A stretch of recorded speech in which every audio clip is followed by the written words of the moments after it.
Let's hop into the world of rabbit farming. This lucrative business is gaining popularity for a good reason. Rabbits are fast-growing and low maintenance that offers a remarkable food-to-meat conversion ratio. Their meat is not only delicious but also packed with easily digestible protein while being low in fat and calories. Plus, rabbit urine and manure serves as excellent fertilizers, enriching the soil with essential nutrients like nitrogen, phosphorus, and potassium. But how do you take care of these cozy creatures? To learn all the innovative ways of maintaining your rabbits and understanding the market dynamics, you're in the right place. Let's chat with our expert farmer today.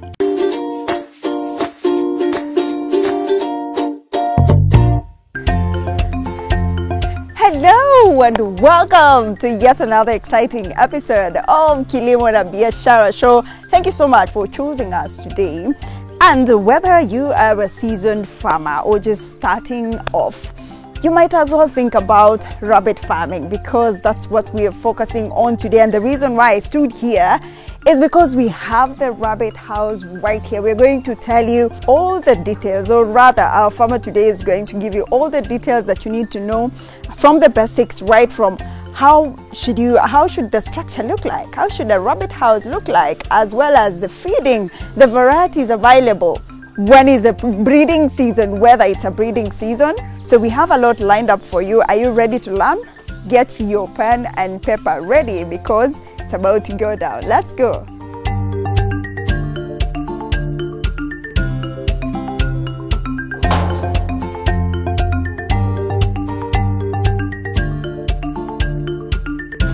Tony! Hi Linda, how are you? Good, Good to see nice you to see you again. Yeah, You're looking so relaxed. It's summertime here. We're trying to make farming look cool. I know. And hopefully we can learn something about rabbits today. I know, but why are the cages empty? The last time I was here, the yes. cages were full. As with any venture, farming has its own challenges. We lost a lot of rabbits. For different reasons. One reason was we had some workers that maybe didn't follow instructions. So one, we say labor. And the second part was we don't like to breed them when it's a cold season. We'd rather breed them like now. If you look around, we have babies everywhere. So these babies are going to be occupying these empty cages actually today. Starting today, we are going to wean them. And the third reason was feeds. Feeds. We make our feeds here. Maybe we'll get an opportunity to see how we make our pellets here, because that's a game changer. If you can make your own feeds, then you can control a lot of the outcomes in farming.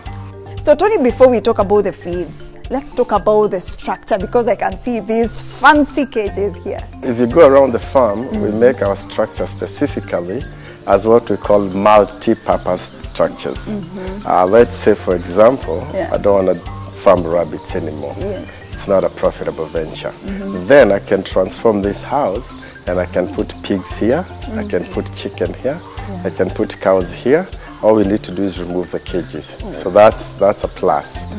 So you invest a little heavier, but overall, the houses you can use for something else. I would like to speak about these cages and how fancy they look, but why rabbits? Rabbits actually is the healthiest meat in the world.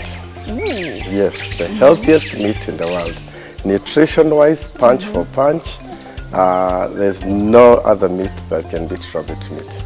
I know it's still culturally not acceptable in many places, but I think the more we can embrace it, the more we can even eliminate something like infant malnutrition. I know you have so many animals here. It's literally the McDonald's farm. Yes, we have. But now you decided rabbits. How has the journey been? Most of these ventures, you start small. I started with about 10. And the 10, when they gave birth, Then I got a reality shock because they gave birth, and when they gave birth, the mother would die in 2 days. Whoa. So you're left with helpless babies. I went ahead and I seek help. I went to the University of Nairobi veterinary school. Yeah. The farm is near there, and they took it upon themselves. They did the postmortems. They looked what could be the cause. And it was inconclusive, but then they give you suggestions of things to avoid, things to do, things not to do. Yeah. And I think from that time, we haven't had any issue of that mothers dying after they give birth. And now let's go back to the cages. Where did you get this concept? It's quite unique. I visited a farm, some farm overseas, and I saw the farmer had something similar to this. Yeah. And I adopted it. I made some changes. Actually, this particular farm, his main venture was yes, a rabbit farming, but he was farming rabbits for different reasons. He was farming rabbits because he was using the rabbit manure as beds for worms. So people who wants to go fishing, they would buy the worms. He would put them in styrofoams and he would ship it to them. So 60% of his business was the worms. The rabbit was only 40%. He'll sell the meat, some hide, but basically his main business was the worms. So I copied that concept of his cages, how he had his cages, and I modified it a little bit. You see, we probably have 3-4 different type of cages here. We make all the cages here. And it works out pretty good. Tell us more about these different varieties, the 4 varieties that you have. If you look at this particular one, this one, the original cages, this was one piece. Yeah. And then, so these two are 2 different pieces. Then we welded it up together, and now we made it one. So the cages are different. They open from the top, so that the rabbit can't open them. And then we also have these cages, we combine them together so that it'd be easier to harvest urine. So if you see these animals, they all urinate here. And the design for this trap is if you take this water and you pour it, you're going to see it's going to flow that way. So that's the same way the urine flows. So it will come to, if you've come look at this side, you'll come and collect to this collective trap, and then outside is where we put it into containers. So that's just one variety. How about the one right behind you? The cages behind me are for what we call weaning. So when these rabbits, we take them away from their mothers, we sex them, so we either put the male and female, and then we can put about 10-15 per cage, and then we do an extensive feeding program so that by 4.5 months, 5 months, they're either meat in the table, or maybe they go to other farmers for breeding. And I see that you've really automated the water system. Is it also used for nutrients as well? No. We use an automated water system for various reasons. One reason is they get clean, fresh water all the time. Cleanliness, they can't get their poop or their urine inside there, so the water is clean all the time. And second of all, if we need to deworm or give them vitamins, we can specifically, you can see these containers, you can specifically target a particular group for deworming or even giving vitamins. And I see there's a lot of lights coming in. The way you've structured it in a particular way. That's the way structure is. It needs to be very well ventilated. If you look, the wall is just above, a little bit above, so the wind is not hitting the rabbits directly. So the wind goes on top, so they get a good dose of fresh air. You protect them from the rain, and they're happy animals. Wow. And now, what's the capacity of this facility? And also for a farmer who's intending to begin, how many should be in a particular square feet or in a particular house? This particular house, we can easily have 2,500 to 3,000 without them being too squeezy. But by that number, as you have them in all stages, you could have 20 rabbits that gave birth to 8 each. So you can see the numbers add up pretty fast. But this one you can easily hold 3,000. And now, which varieties do you have here? The majority, if I was to look, we have a lot of New Zealand white. Those are the white ones that have pinkish eyes. We have a lot of those. Those and the California white, that's what we call the mid-sized rabbit. There are some other smaller ones, and there's some other bigger ones, what we call the giants. But there's some bigger, there are 3 different categories. There's the smaller ones, the medium, and the giants. Now the medium ones are better for meat for reason their meat to bone ratio is not as much. The bigger ones, their meat to bone ratio is not very good. They have a lot of bone. You can look at it as a big bone. But the Dutch, the California, the Chinchilla, they're medium-sized rabbit. And if you can get an average of 1.5 kilos of meat in 4 months, that's a pretty good sized rabbit. Tony, now that you've been in this field for quite some time, there's a beginner who wants to start this type of venture. What should they look out for? If you're buying rabbits for starting out, I highly recommend you first visit a few farms. Go see a few farms. And spend some time with the farmer and make your own observations of what you would like to achieve, the end goal. The end goal is profit, and each farmer has a story. Now that story will help you determine, should I go with the bigger ones, the smaller ones, and then you source your seed. Now, where you source your seed is also very important. They come in seeds? Well, they not seed. Well, seed, by seed I mean you have to buy the babies. Oh, yeah. Yes, you have to buy the babies. Our breeders, actually we call them more breeders. Now, you have to take those from a particular farm. Like for here, mostly we sell females. Now, we sell the females here. And then we'll probably tell you where to go buy a male. I can't sell you the male and the females. Why? Because we'll be doing something we call inbreeding. And inbreeding is not good. Crossbreeding is not bad. Inbreeding is not good. So if you inbreed, then you're going to have a lot of issues of disease. You're going to have some animals born maybe without limbs.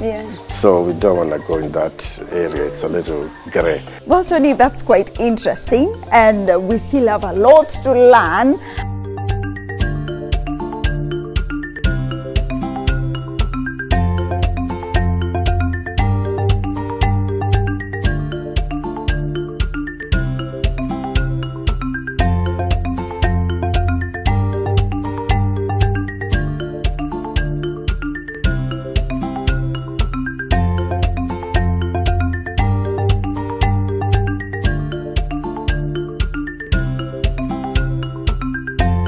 Thank you so much for staying with us. And if you're just joining us right now, today we are focusing on rabbit farming. Well, we have different types of products right here, and Tony is going to tell us what are these exactly. And I saw that your rabbits are pretty big. Tell us the secrets. Yes, Linda. We have huge rabbits, as you saw. And the secret in this rabbit farming and no other farming is what you're feeding them. As you are aware, we make all our raw materials here in this farm. We make all our feeds. We buy the raw materials, we make all our feeds. As you saw, the raw materials, we buy them raw. If it's maize, we buy raw maize, dried maize.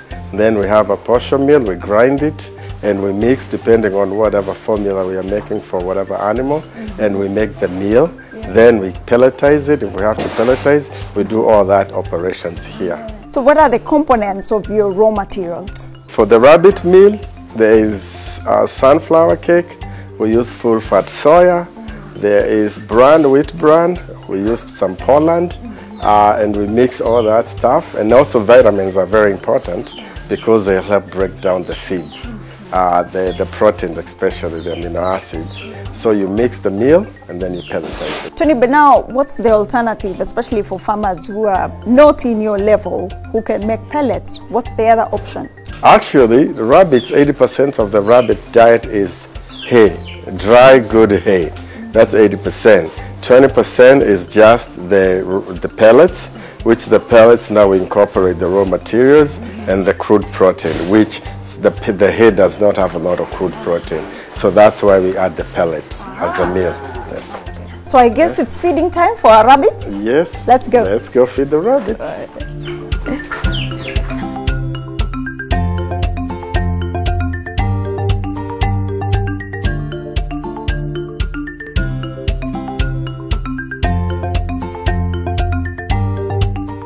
So how many times do you feed these rabbits? We feed the rabbits at 6 a.m. in the morning and at 5 p.m. We put them feed because they're more active at night. So we give them a little bit more food for them to run them through the night. Back at tomorrow at 6 a.m. Yes. Tell you now, people feed cows to get milk.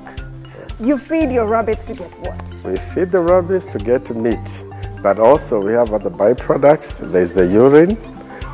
There's also the manure.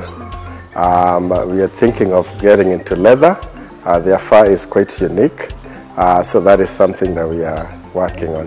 You know, you've just talked about urine in passing, yet so many people, so many farmers are really looking for this urine. What's so unique about it? Yes, we do collect urine. As you can see, our traps, they are well constructed to trap the urine. And then it goes outside, we trap it out with a container outside, and we do sell some of the urine. Especially the organic farmers, it can either be an insecticide and it can also be fertilizer, depending on the ratios that you're mixing it with. Yeah. And how about manure? The manure is organic manure. Actually, rabbit manure is the only manure that you can sweep the same day and use it in the farm the same day. You don't have to age it. So how much do you sell the rabbit urine? The rabbit urine, depending on where you're selling it, it could fetch you anywhere from 150 a liter to 250 a liter. What other things can you tap into when you are a rabbit farmer? The rabbit manure definitely, and the rabbit urine. Especially now that we're getting at the age of organic farming, that is something that we're seeing the demand for these items has really packed. Coming from fake fertilizer scandals and all that, this is a sure bet fertilizer that once you put it in your farm, you're going to get the desired results. Yeah. So when you're beginning this venture, what was the end game for you? I started small. I was quite green, but the end goal was for meat. We are still expanding on that. We are trying to bring more and more restaurants into our value chain. And also we're now looking into doing value add. So maybe within the year, we should start having rabbit sausage. We're starting to do value add on the rabbit itself. That's quite interesting. And how is the uptake of rabbit meat locally? The market locally is huge. It's huge. We sell to restaurants all over Nairobi. We sell to other farmers. Actually, we have some people come from outside the country that will buy the breeder rabbits. So it's quite huge. As you can see, we are thinking of expanding to another house. This one is quite full, so it's huge. So how much does the rabbit meat go for?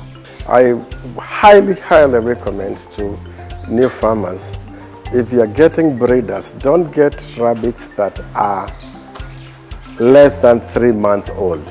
3 months for me is a litmus test. They've been weaned and they've survived a whole month on themselves. They can now go survive somewhere else by themselves. But if you take them at 2 months and you take them home, you might lose some because of the stress. They're very sustainable to stress. But now the breakdown, a 3-month rabbit we sell about 2K, and a 4-month rabbit we sell about 2.5.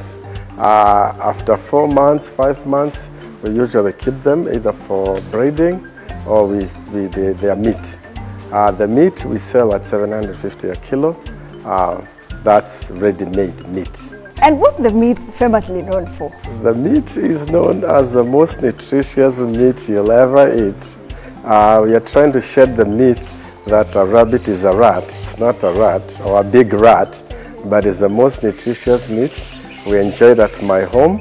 I have very many customers. There's a lot of hotels that are embracing it, and I think it's the way to go. So aside from the meat, urine, what other things can you do with the rabbits? Rabbits are very good pets for kids. Teaches them responsibility. So this is a way to keep your kids busy and responsible and keep them away from the gadgets. Yes, let them take care of the animals and they'll probably grow into other bigger animals. And speaking about responsibility, there is 4K Club in Kenya. Are you involved? 4K Clubs is my darling. I love the 4K Club. I do work with 4K Club, and we try to encourage a lot of schools to do the uptake for these kind of activities. Show kids how to farm, how to you can also have fun while making some money. So the 4K Clubs are tapping into this. We have kids come here, they see live, they learn. We give them some rabbits. We are always giving kids stuff and want them to grow. So the 4K Club is doing a great job. And these are the future farmers, and we look forward to them feeding the nation. But now, Tony, you've talked about the success of rabbit farming. I know challenges abound in any successful business. Tell me about that. I always say that rabbit farming has two problems. Problem number one is the respiratory. So as long as the houses are very well ventilated, then you don't have to worry about ventilation. Number two is the GI. Make sure the cages are clean. That's why we have self-cleaning cages. Even if they don't sweep here for 3 days, you're not going to smell anything in here. So if you keep them clean and the air flowing, that's 90% of the problems taken care of. Obviously, you'll have some that will be sick. You'll have some that will maybe break rims. We have incidences where they are caught in the mesh. But other than that, they are gives birth and they are ready to go. Now, Tony, there is someone who's watched this show and is quite interested. What advice would you give? I would recommend, if you're a new farmer, visit a few farmers, 1, 2, 3 farmers that are already doing it. Not somebody who started last year. 1, 2, 3 farmers, you get different ideas. In this age, yes, you can go to YouTube, but there's nothing that beats actual, because there are some things, some challenges that people will never discuss on YouTube. You visit the farmers. After you visit the farmers, you make sure you procure your breeder rabbits from dependable farms. Once you do that, then now you take them home, and you have to have a plan on what's your target plan. How do you intend to make money with that enterprise? Is it just to feed your family meat, or you want to go this commercial? Then the rest is just hard work and perseverance. Farming, you have to be patient. There are setbacks that can set you way back, but you have to be patient and follow your instincts, follow the business plan, and at the end, you will add up.